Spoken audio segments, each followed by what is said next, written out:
Oh, hello there. Welcome to the Food and Movies Podcast, the show where we investigate the intersection between food and movies. We tell jokes, go on tangents, and generally overthink all of the instances of food in popular movies. We start the show by giving our general thoughts on the movie, and then we examine each instance of food in the movie chronologically. We wrap up with food awards and final thoughts. This is absurdist film criticism at the highest level, brought to you by the Cinema and Sandwiches YouTube channel, which is another seamless melding of both food culture and movie culture. Jer, enlighten us. What's the movie this week? We're doing an interesting one. With Spider-Man Into the Spiderverse, the animated film. Spider-Man's this kind of love child between Sony and Marvel. Or did Disney, sorry. Marvel sold the rights to Sony, but back in the Tobey Maguire days. And then they also did the one with Andrew Garfield. And then they did the spin-offs there with Tom Hardy, the Venom. That's kind of all part of that little universe, if you know your comic books. But then Disney swooped in and tried to kind of bring it into their universe. But Sony said, no. This is a big moneymaker for us. So now they kind of share it. It is shared by multiple owners, which is interesting for a franchise, right? You said 3, Disney plus the other 2. Everyone's got their hands kind of in it. Yeah, Sony and Disney are they're always the 2 on the forefront. I'm not sure of the other ones. But I think Sony realized if they bring it into the, what do they call it? The Feige-verse, the Kevin Feige Marvel-verse or whatever it is. Yeah. They just stand to make so much money, right? So they're just like, here you go. And every now and again, I think they do some animated thing. And I believe this kind of falls under that category. And as we'll jump into it. What did you think of this film? Man. Let me tell you, I cannot say enough good things about this movie. I think it's not only a great movie, but I think it's one of those movies that moves all of movies ahead a little bit. This is really a movie for this generation, where it's interesting because as religion kind of is becoming less and less adopted as time goes on, the generation seems to be reaching out for it's like morality plays. They're looking for someone to tell them what is the right thing to do. And these old myths, which comic book characters are basically modern day mythology. You got this guy's a Spider-Man, this guy's a Batman, Superman is the latest incarnation of like Hercules, Achilles, Samson from the Bible. These are all old characters repackaged for the youth of, I think, the 1940s and 50s who loved it.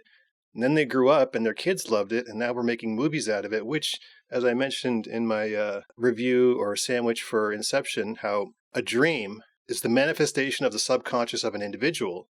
A movie is the manifestation of the subconscious of the collective. These are our collective dreams. That's why they have all that Jungian symbolism in them, and have all the mythological symbolism in it, is because those things are generally also seen in dreams. So I think the entire population of the movie-going audience clinging to these franchises, and I mean, Star Wars is mythological too. These are all mythological characters. So I think this is some way the new religion, I think, for the generations moving forward, or some kind of, or similar, a cousin to religion, I think now is these comic book movies and franchise movies. What are your thoughts? Yeah, I mean, I agree with what you're saying. I think that this film, in and of itself, as an animated film, was very, very good. It had everything I like in an animated film. It had a lot of what I like in a film, in a live action film. This sits apart from the rest of the Marvel movies that I see today, in that it actually kind of had.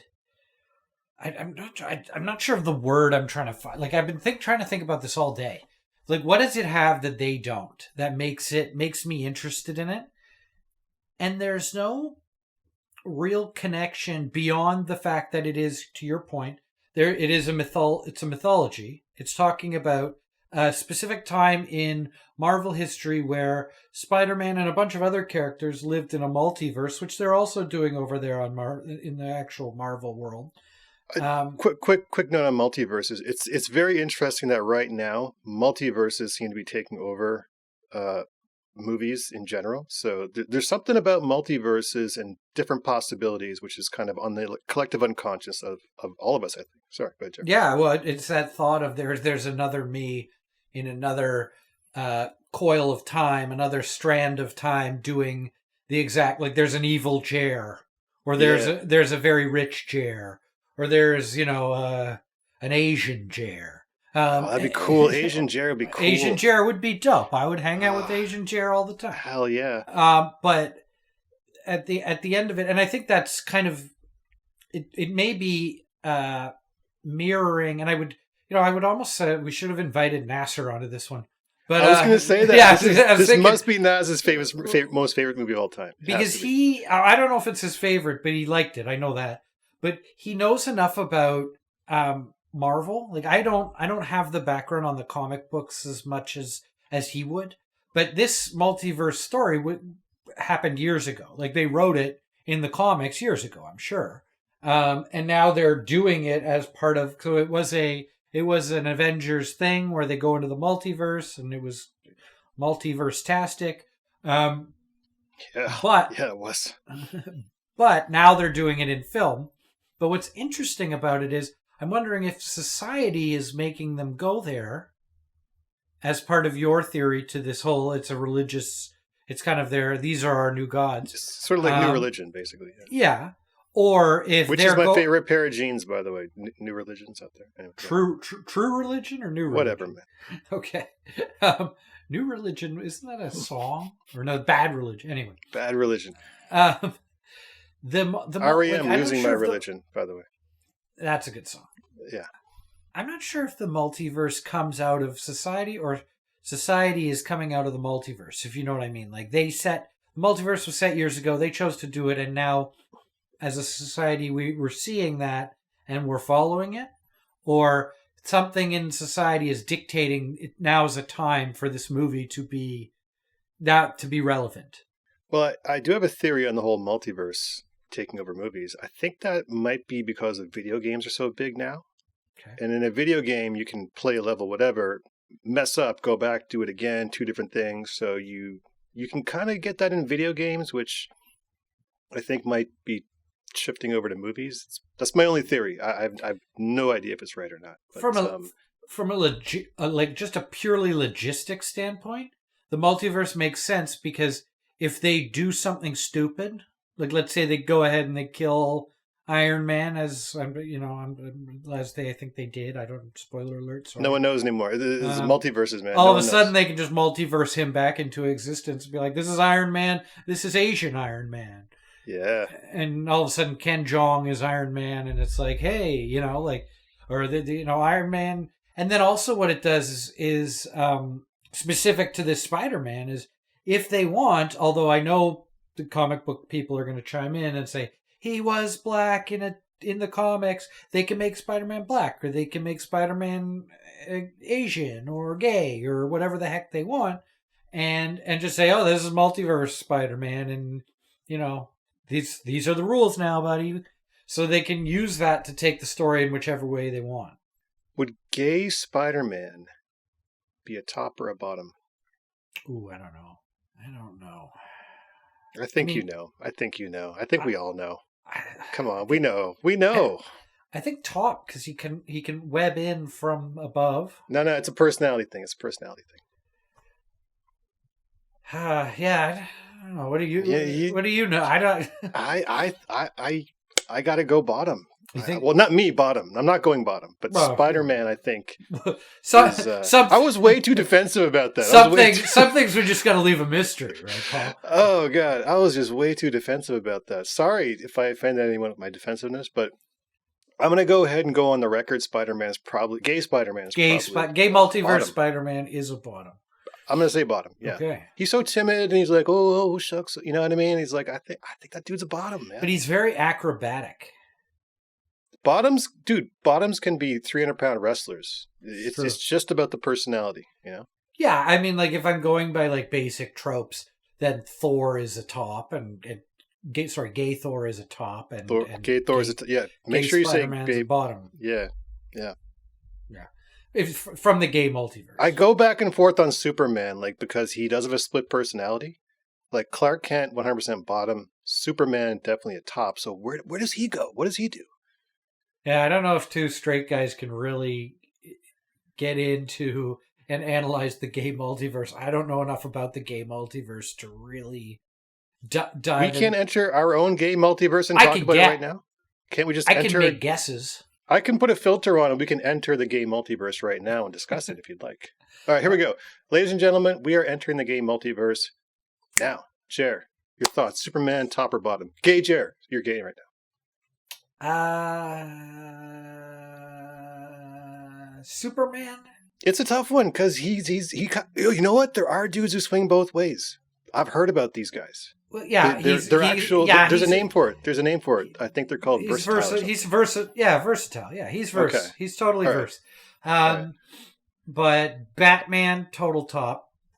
Batman is. Yeah, look, he got Robin with him, like for a reason. Like, what are we talking about? You know. But I would find that Gay Multiverse Batman and Robin. It would be interesting if Robin was the top. He wouldn't be. Come on. No, you're actually. There might be a gay multiverse. Within the gay Batman multiverse, there could be one where Robin is the hero. A bizarro. And Batman is his sidekick. A bizarro gay multiverse. Yeah, that could happen. That could happen. That's deep. Yeah, that could happen. The one problem I'm seeing with this, where we've taken the bizarro gay multiverse, is that DC is not part of Marvel, so... No. There's no gay multiverse. But in that multiverse, they could be. I don't know if there is a multiverse. I haven't seen a DC multiverse yet. Someone should make one. I mean, we could make millions. Okay, Flash, top or bottom? Gay Flash. Gay multiverse Flash. Top. Gay Hulk? Bottom. Would you smash Gay Hulk? Or would Gay Jer allow Gay Hulk to smash? I don't know. I'm not into the green people. No, that is racist. That is just flat out racist. Well, if this is racist multiverse Jer talking, so everyone in that multiverse is racist against green people. Yeah, She-Hulk though. Yeah, maybe. Okay, so it's not about the green. It was more. Well, no, this is getting weird. I'm gay. I'm in gay racist multiverse Jer right now, so yeah. I don't know. Maybe I shouldn't be into She-Hulk. I'm not sure where we're at in the multiverses anymore. I kind of lost my way. We've taken it we've explored the multiverse. Should we go back to just regular? Yeah, let's go back to the regular universe and regular universe. Going back to the regular universe. Is there anything you want to say in the gay multiverse right now before we leave? That's all I got. You can say whatever you like. You won't be held against you. Is there any dude out there you would smash as a gay man? You're not getting this out of me, man. No, okay, all right. I should at least name one. That I would smash. Please. Who would I smash? Who would I gay smash? Craig Ferguson, gay smash. Bold. Yeah, not out of left field, right? Are we gonna ask a why or? He's so damn charming, man. Like. I almost want to smash him now, frankly. Are we out of the gay multiverse? No, we're still in. You can throw in if you want. Yeah. No. I'm taken aback by the question. I need time to really pick a great answer here. Oh. Okay. Hey, listen. I respect the fact that you want to think about it. Maybe next episode. Because you're taking it seriously. Yeah. Well, I don't want to I don't want to just throw my hat in the ring with any old dude. No. This is on the blockchain. It's going to live forever, bro. Like, you need to make a stand and make a solid pick. You got to think about it. Yeah, maybe next episode we'll go back into the gay multiverse and I'll see if I've come up with something. We'll dip back in at a later time if you feel you have something to say or something to come out of, possibly. Anyway, back to the regular non-gay multiverse. Just the regular verse. We're going back.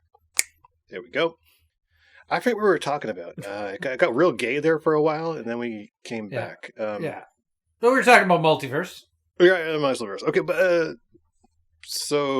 but Spider-Man. I did wanted to say this about Spider-Man into the multiverse.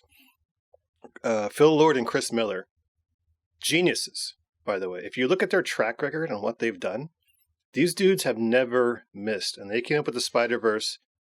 These are the leading.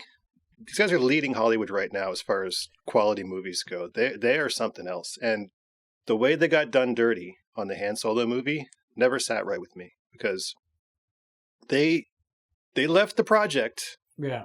And it seemed very clear that it was the studio that wanted them to leave. Either they fired them or like gave them the opportunity to leave, or they made their life a living hell and forced them to leave. But the studio seemed to be proactive in them leaving that project. And then once they left, they leaked all these stories smearing their names. And I'm of the opinion of you are what your track record says you are. And if you look at their track record, it's pretty goddamn good. And you look at the Han Solo movie, not great, guys. So I didn't hate the Han Solo movie. No one hated it. No one loved it, though. Yeah, no, it didn't. I mean, a lot of the Star Wars stuff, if we're talking about these different big franchises that are happening these days, a lot of the Star Wars stuff has just been kind of like, okay. Like, there have been a couple of great things, been a couple of duds. That was, I would say, that was the low point of the modern the Disney Star Wars projects. I would say. Yeah, the Han Solo movie was kind of, well, that one, and then Rogue One was fantastic. Yeah, Rogue One was fantastic. The first of the three with those people, that was pretty good. Yeah. Then the second two I didn't like. I think the Bad Batch has been great, and Andor has been great. Andor was really good. So they've had some hits and misses, but Han Solo was a miss, bro. Like, what? Come on, man. Yeah, I think it could have been. I could have been really good if they'd done it correctly. But I think they're not all going to be gems, especially if the studio's like dipping their toe in every time.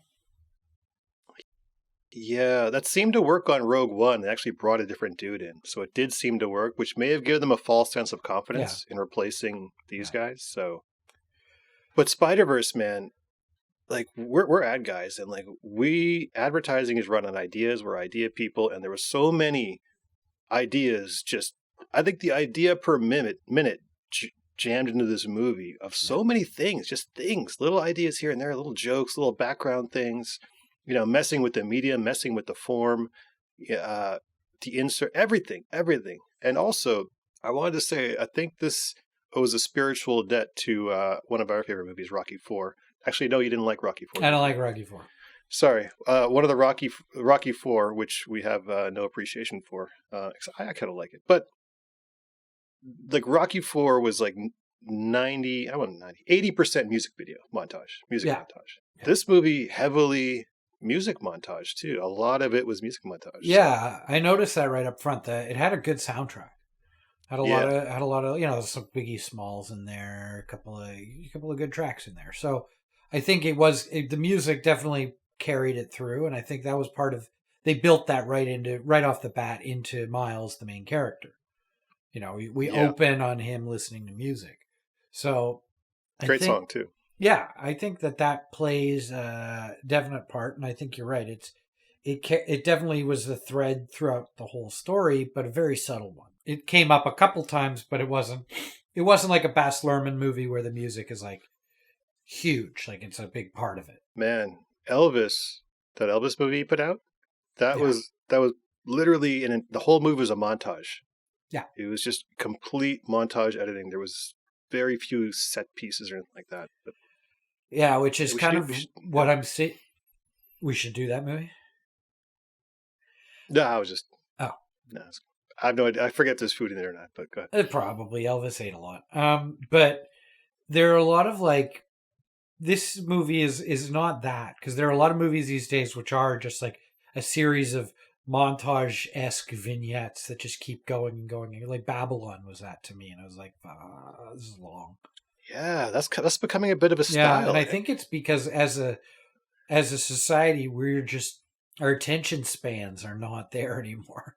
I right? was going to mention that. Like, I was trying to rewatch Spider-Man while doing other things, and I couldn't do it. You have to. It demands your full attention because Yeah, there's so many things in it. The movie really won't be the same if you're looking at something else. So no, you have to focus. And I was glad that I actually did, because the first time I watched this movie, I was at a family function. It was on the TV. The kids were watching it.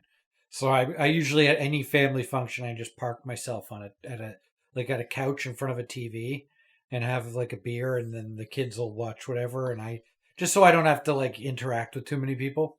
Um, right, and I watched it, and I liked it then, but I wasn't paying full attention.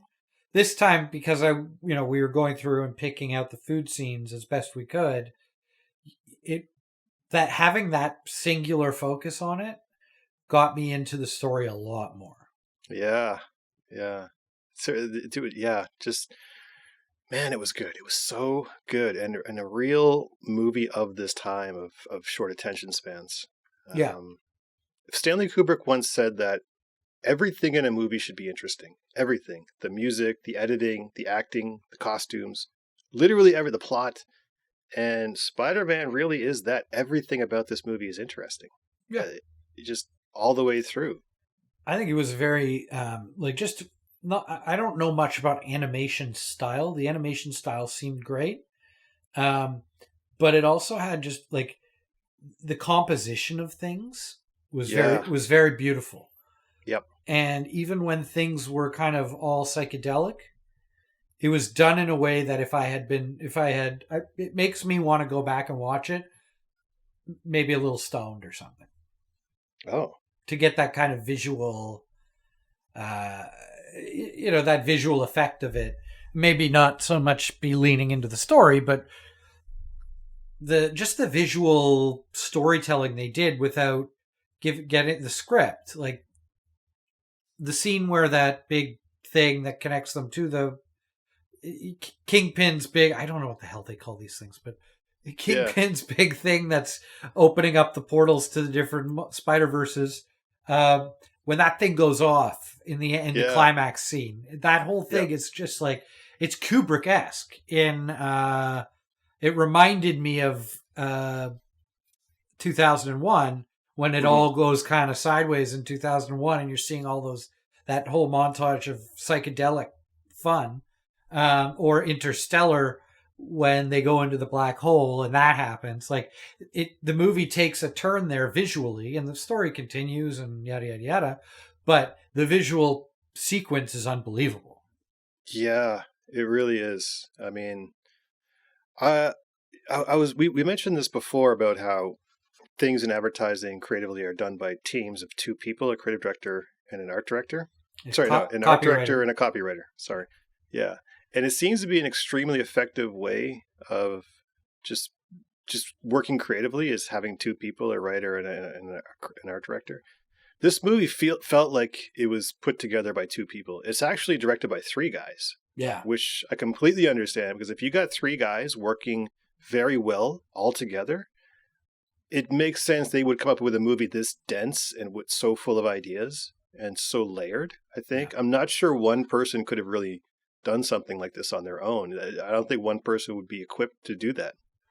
Yeah, I don't know if they would have gone. Like, I think one person, if I were to take this apart, I'd say one person probably handled the visual style, the visual mood, or whatever you want to call it. One Hmm. person handled the delivery of the story, the storyline, and the other probably did sound, like how it sounded and yada and that. Um, I don't know how they divided the work. That's how, in my mind, I see it, because every Hmm. pillar of this film was firing, Yes. Yes. which I thought Absolutely. was cool. It's one of those movies where I kind of hate it a little bit because it's something that I wish I had come up with, Yeah. you know? Well, and it stands alone. It totally stands on its own. Like I said before, I know the actual Marvel is doing their multiverse thing, but this is kind of its own thing. Like, Yeah. it fits in there for sure, but it's also like none of the villains look the same as they do in the.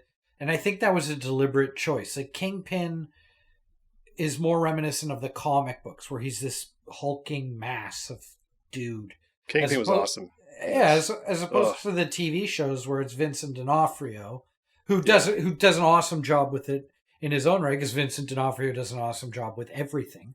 Hmm. But and then the Goblin is like this big monster, and there's an anime robot, and all this stuff that kind of comes in and is not kind of necessarily canon to what they're doing over in the Marvel verse there.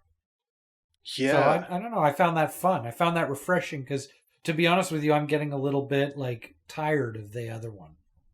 yeah. I think most people are because at this point in the game, basically the mainstream movie going budgets are mostly going to these franchises. They're mostly going to comic book movies or Fast and Furious movies or Star Wars movies, basically, right? Or whatever Eh, James Cameron is doing. Cameron's like he's an outlier. He does whatever he He's wants, just but making Avatar movies for the rest of his career. yeah, Avatar movies for the rest of his career. Next one is going to take place in the desert, maybe. I don't know. We got underwater, so who knows? But eventually, you kind of start running out of ideas Yeah. within the franchise. So I think at that point they're going to start adding genre to it, which Yeah. they've already done in Star Wars. They've started adding like Western genre elements with their stuff, and I The think Boba Fett and the other one. yeah, Yeah. yeah, Book of Boba Fett and Mandalorian were basically reimagined westerns, but in the Star Wars But universe. that was kind of the original Star Wars, the A New Hope.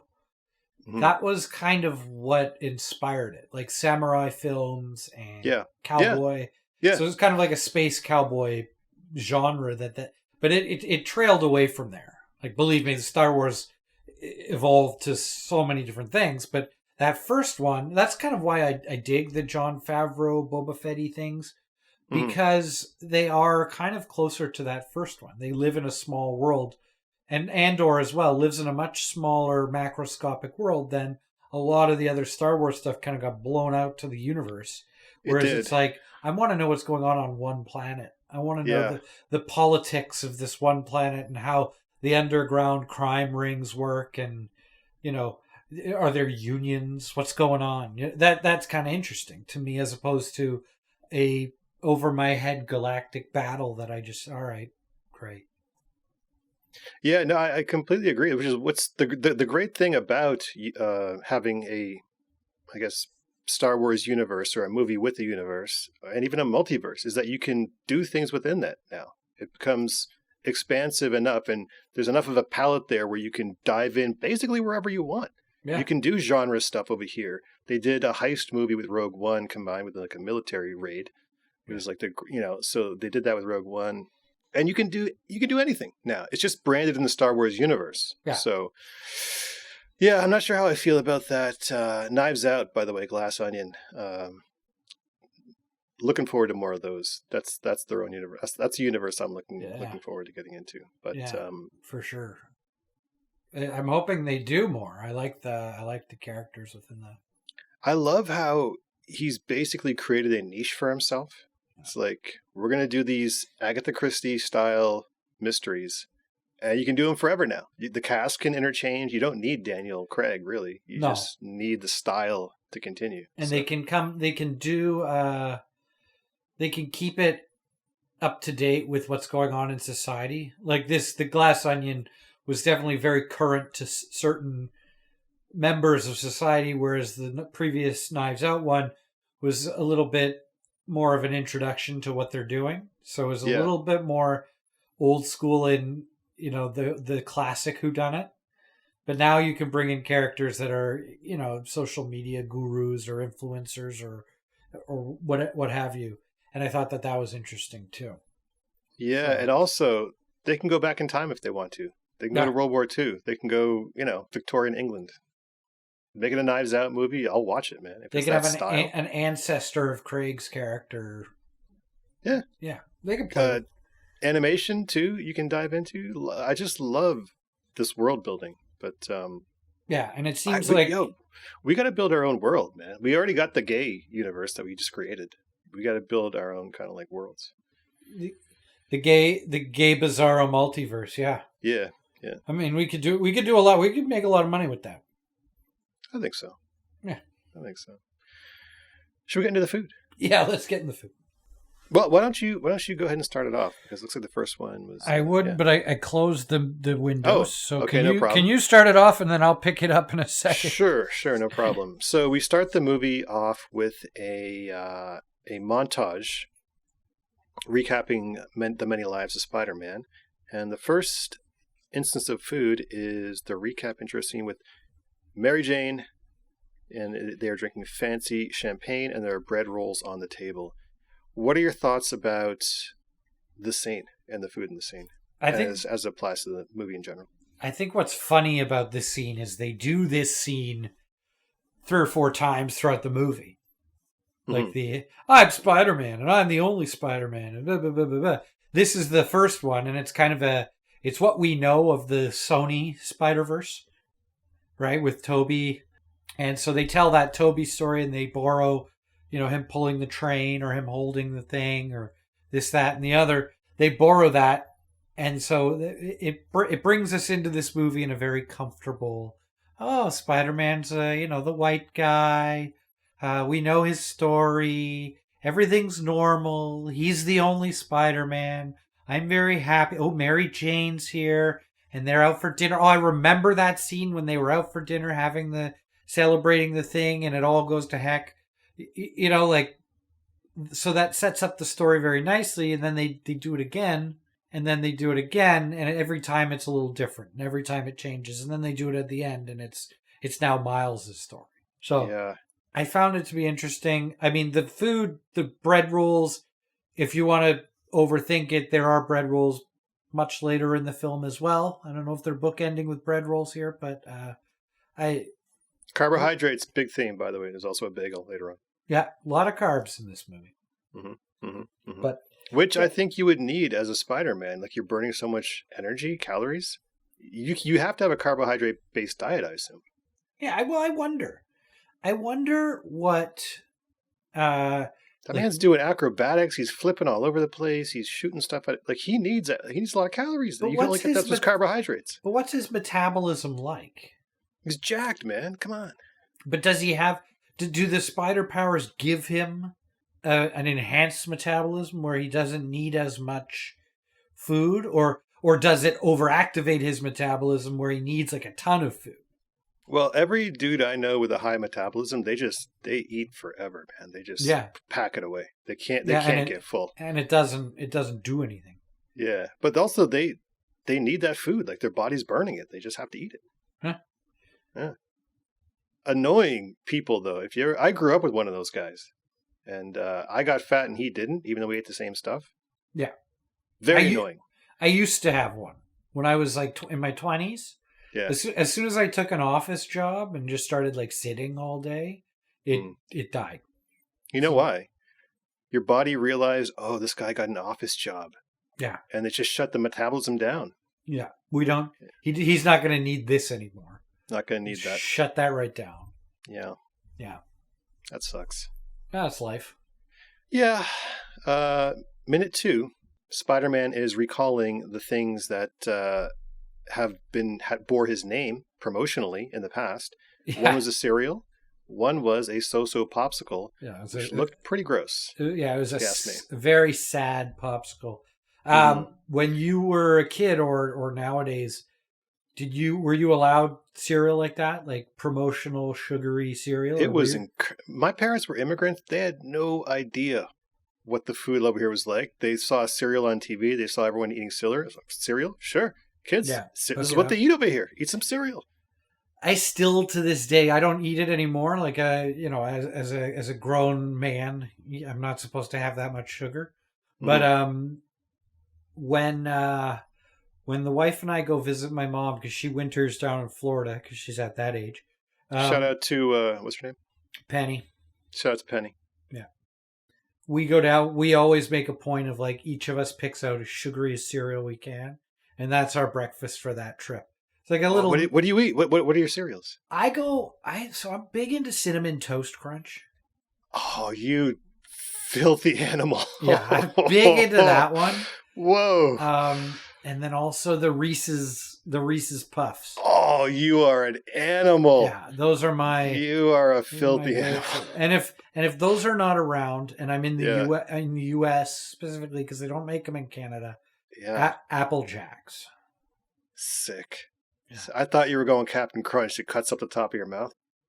Yeah, I liked Captain Crunch, but what about yourself? Do you have any cereal? If I'm going pure nostalgia with small amounts of guilt, Yeah, I'm going with Rice Krispies, which are not that bad.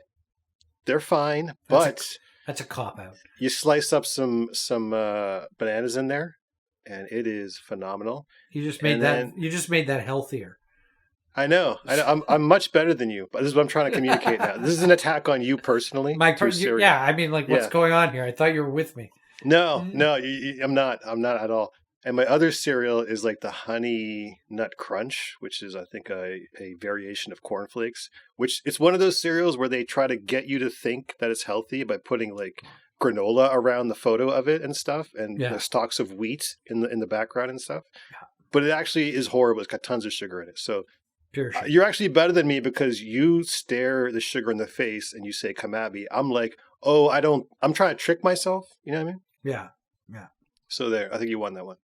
Well, we'll see. I mean, time will tell who won that one. Do you think that the idea of the capitalist system has somehow, he's trying to communicate that the capitalism taking on Spider-Man and the commercialization of Spider-Man somehow ruined him, or he seems cynical about it?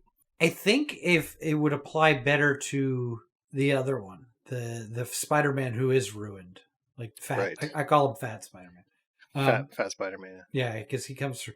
I think this Spider-Man, the one that we first meet, Peter Parker, is kind of at the height of his game, right? Like he's the guy. Everyone. So this would be promoting. Like this would be saying these are good things, then, not bad things. Yeah, I think he's just saying, "Oh, this is listing off his accomplishments," right? Well, I think we beat that Spider Horse to death. Let's go minute 3:41. In a scene which we have seen in 1,000 movies, we enter the main story, which is Miles Morales. Yeah. He's trying to get his way. He's in the morning trying to get his way to school. And, it's a scene we've seen in movies all the time. I think it's a great way to start a movie, which is you see the character rushing through his breakfast or through his house to try to get to where he's going, either to work or to school or somewhere. Yeah. And it's something I think is very familiar and just a nice, comfortable way to ease our way into a story by showing us this thing that we've all done 1,000 times. And a good way to meet his family really quickly. Like, this is your dad. He's going to drive you. This is your mom. She's da-da-da. Right? Like, you get through the family introductions like in an instant, and then he's out the door and you can begin the story.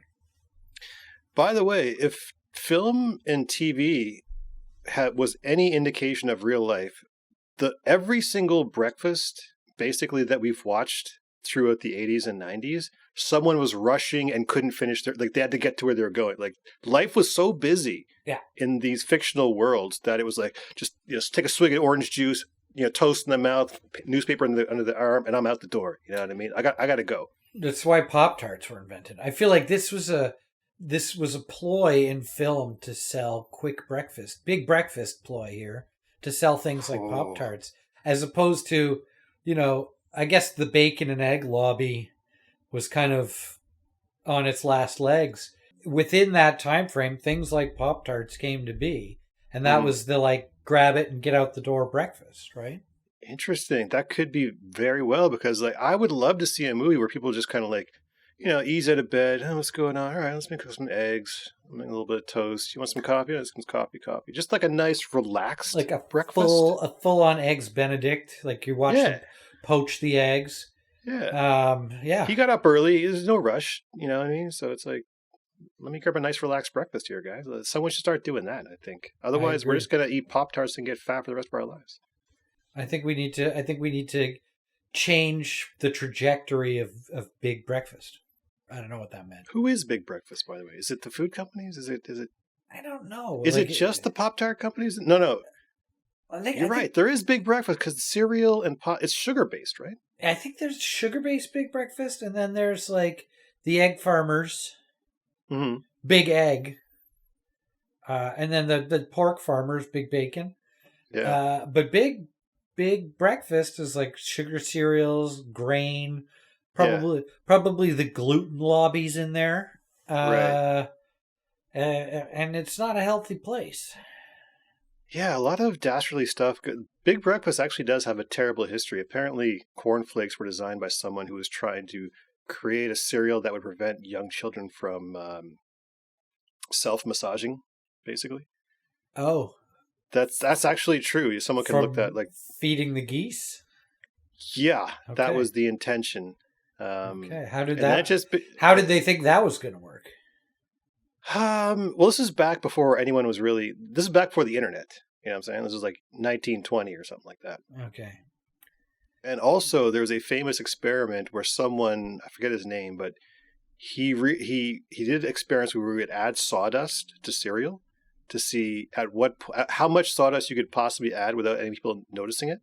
And I believe it was 15%. You could have a cereal that was 15% sawdust without people noticing it. Well, that's good. Moving on. Minute 10. Young Miles Morales, who is a spunky young man, precocious, interested in what he's doing, artist, goes to see his cool uncle in his cool uncle's bachelor apartment, which is always a mess. Has been in every movie I've ever heard of. Yeah. Cool uncle makes some popcorn, and we see takeout containers on the table. Typically Chinese food shaped takeout containers. That like quintessential Chinese food box that I've never actually in my life had eaten Chinese food out of. It usually comes in like a styrofoam thing or one of the round ones. Mm-hmm. I've never had the fold up takeout box. Nope. I think it only exists in movies or it's an American thing. Yes. If you did have Chinese takeout containers, would you leave them on the counter or the table for any amount of time, or would you quickly bust them away? I think it depends which multiverse Jer we're talking to. Single multiverse? Yeah. Jer from the single multiverse? Absolutely. They would Can we enter that multiverse? Can I ask that Jer some questions? Yeah, sure. Yeah. All right, we're going to enter multiverse Jer for 1 moment right now. All right, Jer, what's going on, bro? Hey, how's it going? Single multiverse Jer here. How's it going? Oh man, you been partying, bro? You look tired. Yeah, I just got totally lit. Oh my god! So, what were the honeys like, man? Just fly. Were they? Yeah. Did you get those digits, bro? No. Or did you? No, sorry. Did you get their snap, bro? Did you get their snap? No. No. No. Oh. Single multiverse Jer did not get the snap. Didn't get the Snapchat? No. Did you get the Instagram? I think you have to understand that single multiverse Jer is the same age as regular multiverse Jer. Right. So he has no clue what the hell any of this is. Okay, where does single multiverse Jer actually meet hot ladies? Bowling alley, maybe? Interesting. The shoes don't bother you?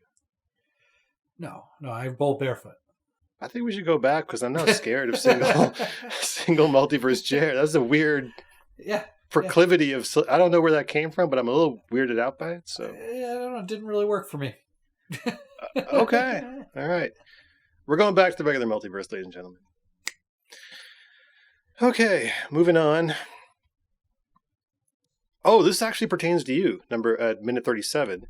Yeah. Peter Parker is lying in bed and eating a slice of pizza, and the pizza box is on the bed, which you said you did have done. Well, that was what it's part of the canon of the show. Oh, we are. Well, that was engaged or dating Multiverse Jer, okay. And we used to eat in bed. But pizza in bed is a dangerous task, right? I mean, I've already told the story, but where it fell on this, where I literally dropped it on So pizza in bed is just a messed up. It's a single guy thing, though, isn't it? Like lying in bed, New York apartment. Peter Parker's from Queens, right? So New York's one bed, like studio apartment. So there's nowhere else to eat but your bed. And you're just sitting eating pizza in bed. That's how they kind of play him out. He's just fallen to the bottom rung of life. Hmm. He's so far down the bottom rung that he's just eating pizza in bed.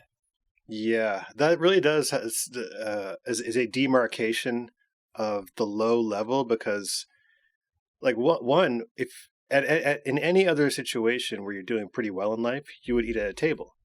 At the very least, your living room or like a table, coffee table. Coffee table, If at not, least. yeah, if not the dining room table. Yeah, you would never be eating on your bed as a successful person because that means you would have to, even if you're depressed, you'd have to carry the box further or up some stairs to get to your bedroom, right? Yeah. Well, now I feel bad for you for doing that in your life. I kind of... Well, no, I wasn't at the end of my rope. Eating in bed was it was just a fun thing.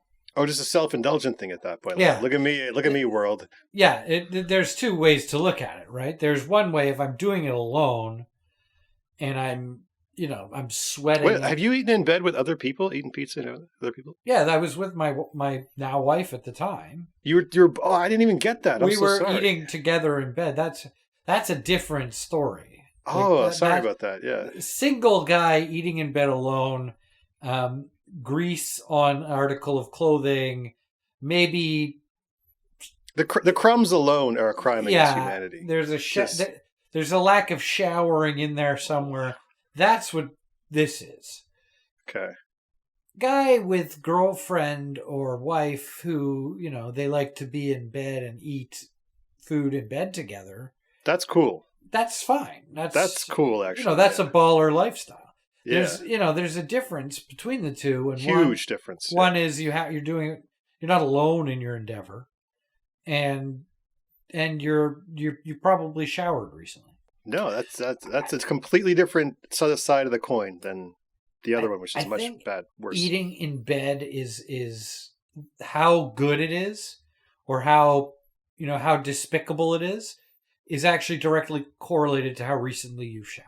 Okay, so fresh out of the shower, pizza. Grab a box of pizza, head up to bed.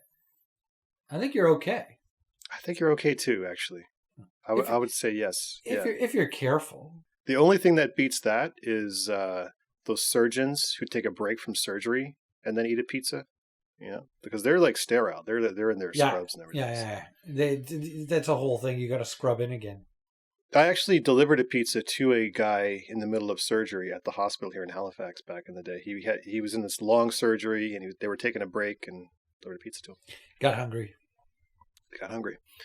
Minute 44, great burger scene. Peter Parker doesn't want to help Miles but feels guilty, and they cut to him in a diner. Peter really talking about how much he likes the burger. Miles is kind of like looking at him sideways, and then he goes for Miles's burger. So it's interesting because they're both Spider-Man's people, and they both have burgers, but the fatter, more indulgent Spider-Man not only eats his burger, but also takes Miles's burger. Yeah, he's just... Do you think that's symbolic of anything? Like, what do you think's going on here? I don't know. I mean, and also, they're having breakfast too. This is a breakfast meal. Breakfast burger, right? Yeah. Have you ever eaten a hamburger for breakfast? No, but I would like to. Yeah, why not? Yeah. Can you get a burger at breakfast time at McDonald's? No, this McDonald's breakfast. Yeah, no, I'm aware of that. But if I go, can I get a quarter pounder? They're not going to do that for me? No. This is a breakfast menu. Why are they so fascist about this? I think they have specific systems, like food systems. I've never worked at McDonald's. I have no idea, but I assume they have a system for the morning that they can only do breakfast efficiently, and after that, they can only do the other menu efficiently. Otherwise, you're right. They should do it. They should do it. It's like on rails, right? So they got the assembly line in the back, and it's all set up for breakfast as opposed to burger. All right, fair enough. So you would get a quarter pounder for breakfast? I'd be curious to try it. I kind of, now that you mentioned it, I would really love a Big Mac for breakfast. Yeah. If I'm going to eat a burger from breakfast, I'm going Big Mac. Yeah, Big Mac guy all the way. If I have a McDonald's burger, it's always a Big Mac. Did we talk about our orders before? What was your order at McDonald's? Big Mac. Always. Big Mac fries. Big Mac fries. Yeah. What's the drink? Coke. Okay. I'm a cheeseburger McChicken guy with a cup of water. So do you get a cheeseburger and a McChicken? Yeah, we talked about this, right? Yeah. But you don't make a different sandwich Nope. out of the... No, okay, you're not mixing it. All right. One's the appetizer, one's the main course, then you got your water. I do, so if ever I get nuggets, because I find that like 10 nuggets doesn't really do the trick for me, then I'll get a cheeseburger, to just kind of fill in the void. Chaser. Yeah, cheeseburger chaser. Yeah. I like those little single cheeseburgers. You can eat like 10 of them if you want. Bro, there was a time where if I ever walked past a McDonald's, I would just go in and get one because there was always room for a cheeseburger, and they're like $2. Like, oh. And they're not invasive. It's a tiny cheeseburger. Eat it with your hands. You can keep walking. It's great. Yeah. It's the McDonald's cheeseburger is a very underrated kind of. It's the OG on the menu. It's been there since day one. Yeah, consistency is incredible with that cheeseburger. Always good. Keep it up, McDonald's. 52. They infiltrate the lab where Dr. Octavius is working. Doc Ock. Yeah, a female Doc Ock. Yeah, as opposed to the Doc Ock we know from the Tobey Maguire, Alfred Molina. Right. This is a female Doc Ock who is, I guess, his daughter. I'm not sure, but can we check into Single Jer for a sec? Yeah. Checking in with Single Jer. Would you, in this multiverse that they're in, hook up with female Doc Ock? Smash female Doc Ock? Ock? Yeah. You would? Yeah, why not? Even if you worked in the same workplace? I mean, there's a lot of risk. There's an inherent risk in smashing female Doc Ock because she's got some sort of, she's an evil crazy person. Yeah, which is usually means it's going to be a good time. And if you make her angry, she could kill you. You rip your arms off. Yeah. But you like that element of danger. I like the risk. The risk is interesting, and it's probably and you're pretty sure she's going to be good at. Crazy and good usually go hand in hand, right? Okay, so it's worth the risk to your life to go through with it. I think it would, or your job if you work there. Yeah, I can get another job if I'm working in a very advanced science lab. I feel like, I'm probably pretty smart. Okay. Wow. So you think that the juice is worth taking a risk for your career and your life? That's how good the juice would be. I feel like it would be. And she's got all the extra arms too. Like, if you are, oh, that's another thing. Are you going arms on or arms off? Well, I feel like the arms can't come off. Like that's part of Doc Ock's mythology. Is it's fused. It in the original with the dude, it was fused to his spine or something, right? Like it was fused. In this one, it seems like she can hide them. They're like but these amorphous blobs. So I mean, would you incorporate the arms in the lovemaking? I would hope we would. Really? Okay. Yeah. All right. If it's there, why not try something exciting? Interesting thoughts. Okay. What about you, female Doc Ock? No, she's a bad person, man. I can't. I couldn't do that. All right, fair enough. She's killed people. All right, fair enough. Yeah, she's a murderer. She's a psychotic murderer with delusions of great. You can't have sex with. No. Well, you're just a saint, aren't you? I guess I am. All right. Fair enough. All right, moving back to the regular Mary Jer universe. Okay, so the bagel joke, where part of the plan is to take a bagel during this heist of this. What do they call it? They have a special name for it. I don't. It's like a computer chip that takes care of. It's like a goober or something they call it. Yeah, I guess a goober, right. Like that, yeah. But I will say this: the bagel joke where they're escaping the cafeteria, and they run out with a bagel, and the lady's like, "Stop them! They took a bagel." One of the funniest things I've ever seen in a movie. Yeah, I thought it was, especially considering it was part of the plan. Yeah. I mean, God, these guys are on another level, man. Like that is a hilarious joke just with a bagel. I thought it was pretty good. I did laugh out loud when I saw it in the theater. I thought it was so funny. All right, moving right along. 1 hour, 2 minutes in. Oh, this is yours. Black and White Spider-Man, played by Nick Cage, likes to drink egg creams and fight Nazis. Go ahead and tell us what that's all about. Yeah, well, we saw it so now the Spiderverse has kind of, the other spider people have come through the Spiderverse, And we have a few of them. We have the Tokyo robot girl who has the mental connection with the spider that operates the robot. We have this black and white LA Noir-esque Spider-Man voice. Steampunk kind of like Yeah, Spider-Man. Yeah, it's great. it's like a he's like a detective Spider-Man or something, right? Like you could picture that comic book series being him talking to himself, like with that. Spider-Man does that through any comic book. There's always that self narration that he does. But in his, it would be like super nihilistic and hard boiled. It's like a DC. What's the Watchmen? You ever see the Watchmen? Which was kind of an interesting. There was Rorschach. It's kind of like Rorschach. Like he's that, classic detective, L.A. Confidential esque detective, Black Dahlia kind of thing, and voiced by Nick Cage.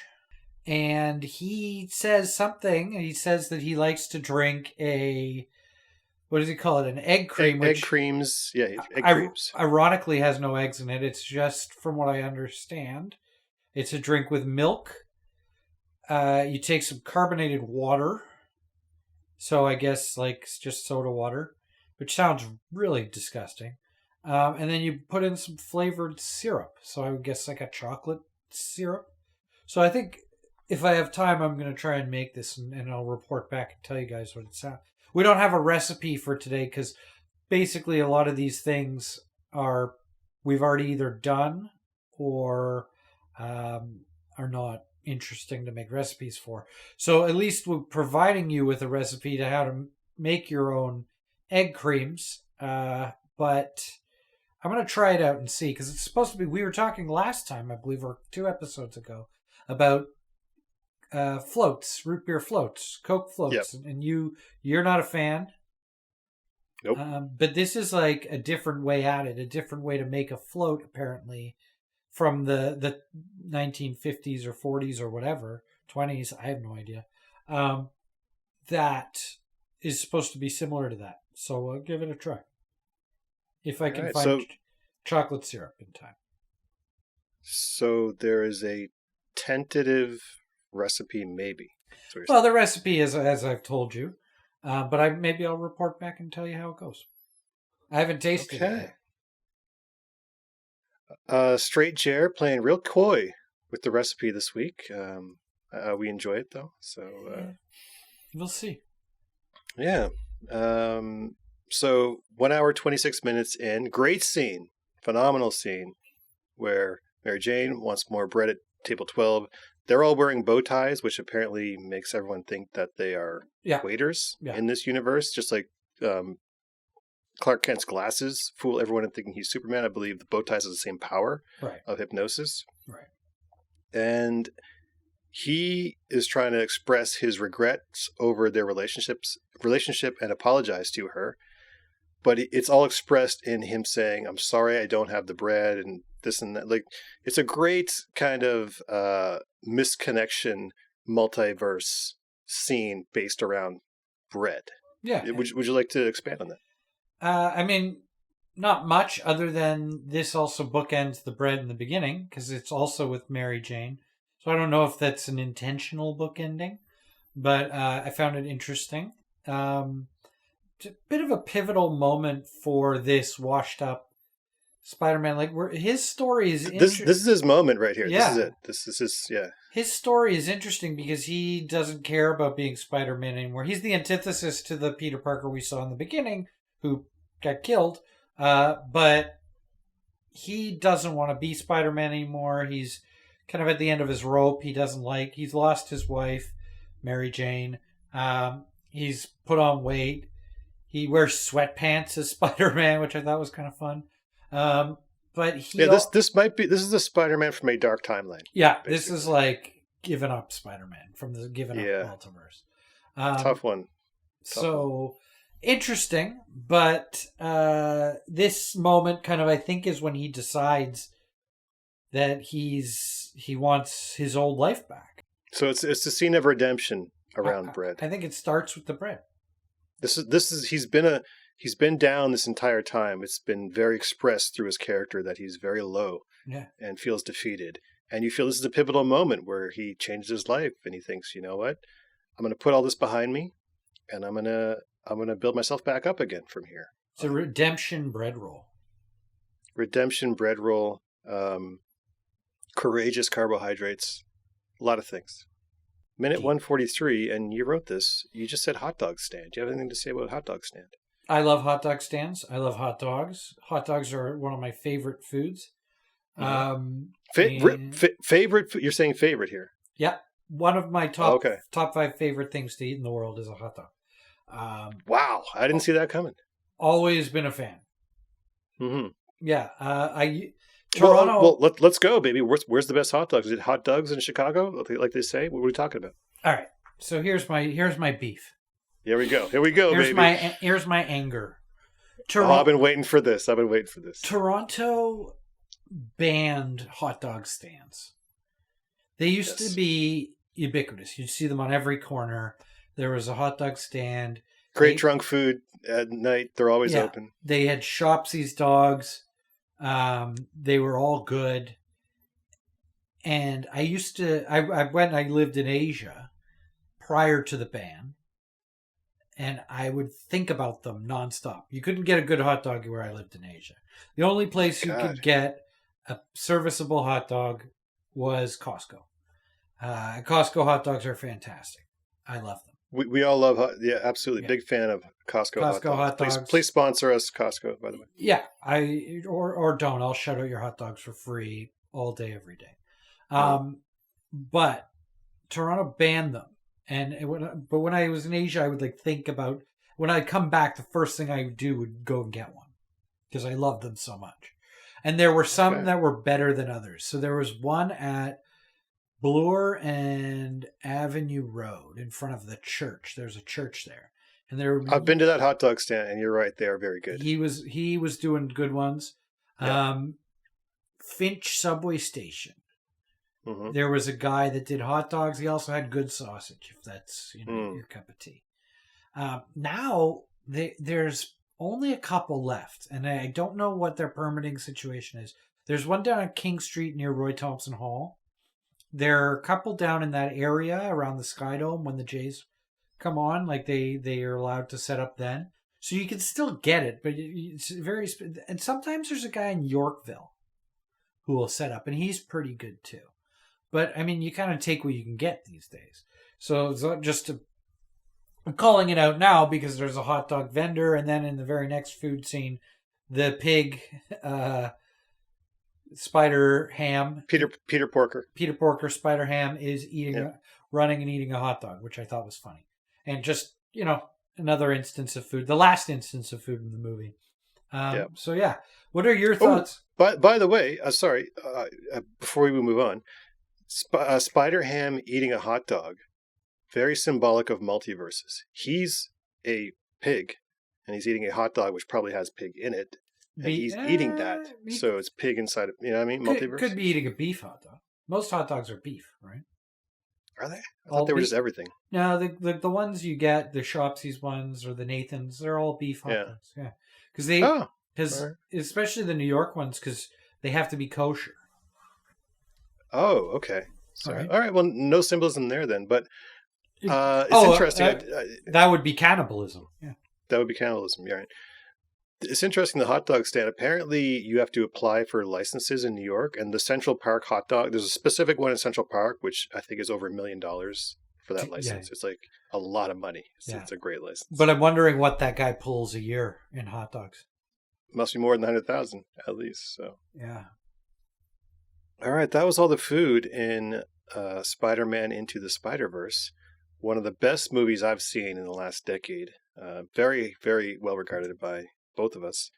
Now we will get into the food awards and final thoughts. So let's just get into it, bro.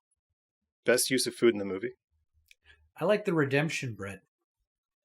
The redemption bread? Yeah. Mary Jane? That was really good, eh? I think it just helped push his story along. It made him, he was an anti-hero, and then he kind of became the hero in the end. It was really good. It was kind of touching, actually. Yeah, it was nice. Yeah, it's a good one. How about you? I'm going to go with the So-So popsicle because it's a small detail, but they went there and actually They like showed mocked it up. Yeah. Yeah. And it was pretty so.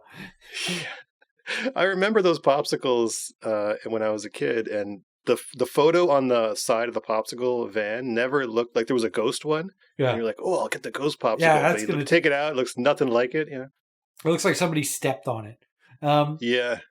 So I like that. When you were a kid, did you eat? Were they the popsicle Pete popsicles? You know, the two, and you could break it in half. Did you rock those? Yep. What?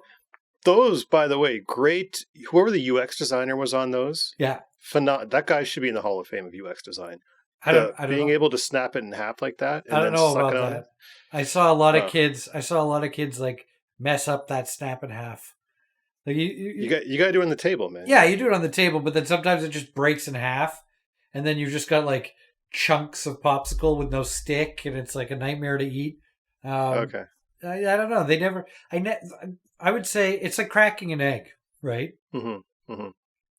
For the most part, if you know how to properly crack an egg, you'll be fine. You won't get shell in it. You'll keep the yolk intact and all the, But 3 times out of 10, you might mess that up, right? And that's the same thing with those stupid popsicles. But I think it adds an element of challenge to it because who wants to take a knife out and cut it like a I don't want to say, but like, who's going to do that? You got to give it your shot, man. You got to shoot your shot. And here's the thing. You have to do it with confidence. Otherwise it does fragment. Oh yeah, no. So if you're not slamming that puppy, it's over. Boom.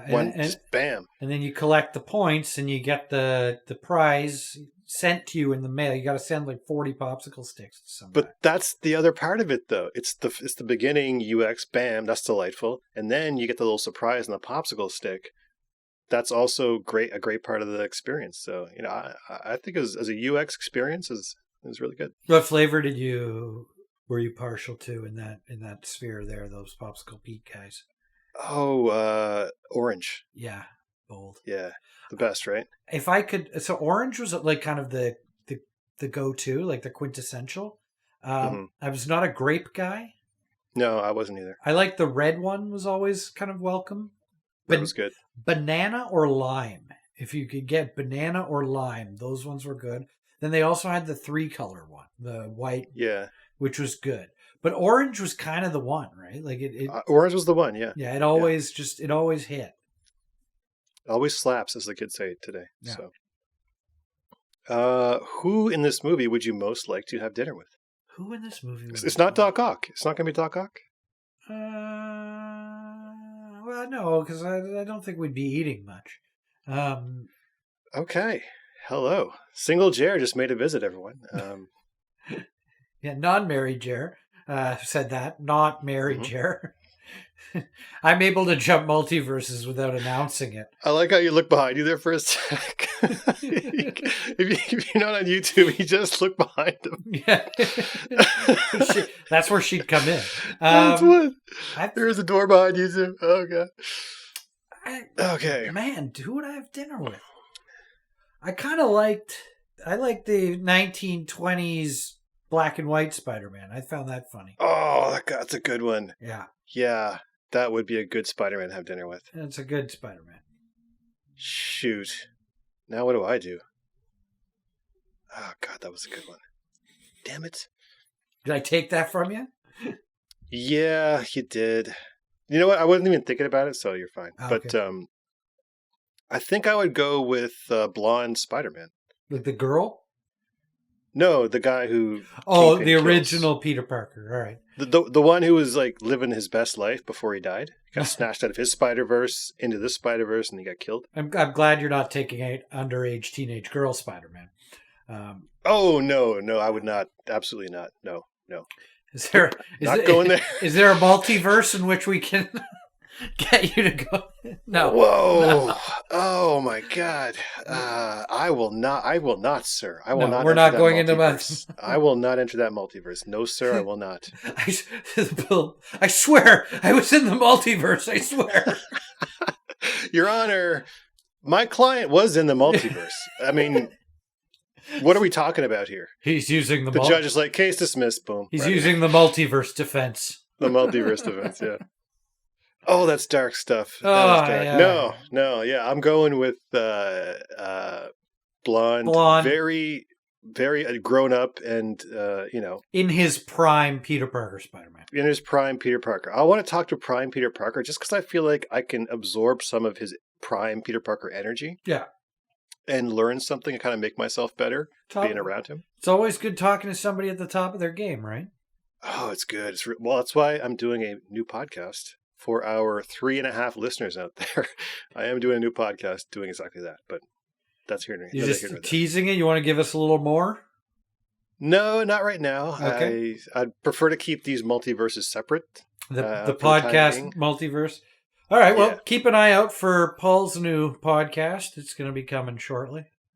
Yep. I believe that's it. Final thoughts on Spider-Man Into. We're rating it as a film. The ratings. As a film. Yes, the ratings. So as a film, what do you got?